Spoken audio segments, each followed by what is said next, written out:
राम राम। भगवान के कई ऐसे भक्त होते हैं जो भगवान के संग प्रेम का नाता बना लेते हैं और भगवान भी उस नाते को पूर्ण रूप से निभाते हैं।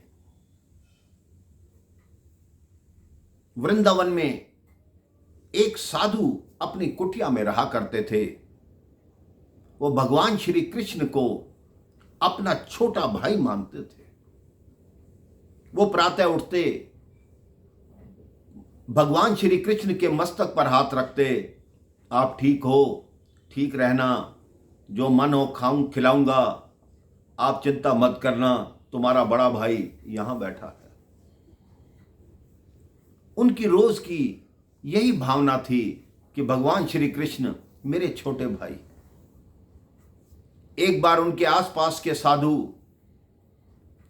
बरसाने जाने को तैयार हुए तो वो भी उनके साथ बरसाना जी चले गए।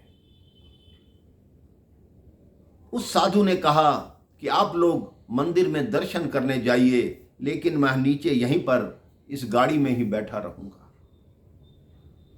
सब साधुओं ने कहा कि आप क्यों नहीं चल रहे। उस साधु ने कहा, भगवान श्री कृष्ण मेरे छोटे भाई हैं, तो मैं राधा जी के सामने कैसे चला जाऊं, क्योंकि मैं कृष्ण का बड़ा भाई हूं।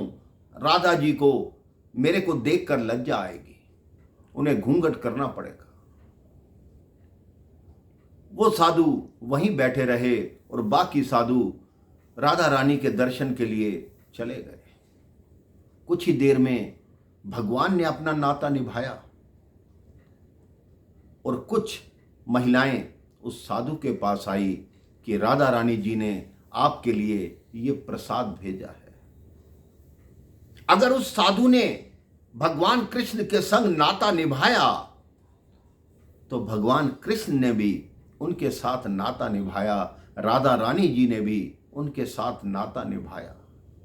राधा रानी जी को यह ज्ञात हो गया कि एक भक्त नीचे बैठा है जो कान्हा जी को अपना छोटा भाई समझता है। उसके लिए विशेष रूप से प्रसाद की व्यवस्था की।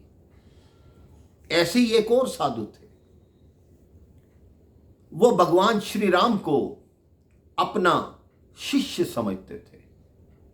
उन्होंने अपनी कुटिया में भगवान श्री राम की मूर्ति रखी हुई थी और उनको रोज अपनी कुटिया में पढ़ाते थे। उन्होंने एक बोर्ड लगा रखा था, उस पर रोज एक मंत्र लिखते और बोलते कि राजा के लड़के हो, कुछ पढ़ लो, पढ़ोगे नहीं तो जीवन कैसा होगा, अच्छे से पढ़ लो, इसको पढ़ो। कई बार वो राम जी पर छड़ी भी उठा लेते थे कि अगर नहीं पढ़ोगे तो मैं छड़ी से पीटूंगा। और आप चमत्कार देखिए, भगवान की वो मूर्ति कांप जाती थी। कई वर्ष हो गए उस साधु को भगवान श्री राम को शिक्षा देते हुए। रोज नया मंत्र लिखते और कहते, याद करो, इसको पढ़ो। कुछ दिनों बाद उनके आसपास के साधु ने बोला, चलो रामनवमी का उत्सव है, प्रभु श्री राम के मंदिर में चलते हैं।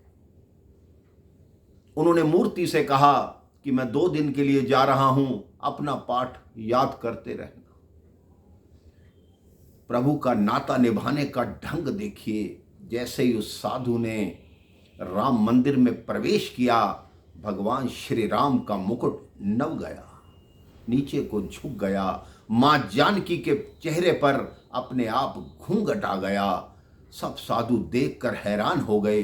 तब मूर्ति से आवाज आई कि ये हमारे गुरु हैं, इसलिए हम इनको प्रणाम कर रहे हैं।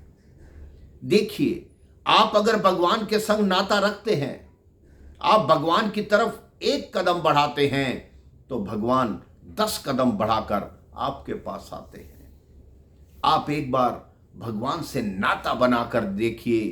कभी भी मन में कोई पीड़ा हो, कोई दुख हो जो किसी को नहीं कह सकते, इस संसार में किसी को नहीं बता सकते, आप एक बार सच्चे मन से भगवान के सामने बैठकर अपने मन की जितनी पीड़ा है, जितना दुख है, भगवान को सुना दीजिए। आपकी आंखें अगर भरी हुई हैं तो आंसू बहाने हैं तो भगवान के आगे बहाइए। आप देखिए, आपकी सब पीड़ा दूर हो जाएगी और आपका जो दुख है वो सुख में बदल जाएगा।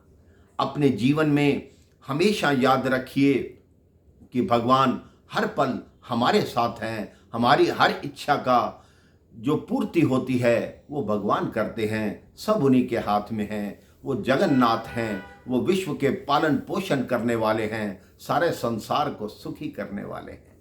राम राम, जय श्री राम।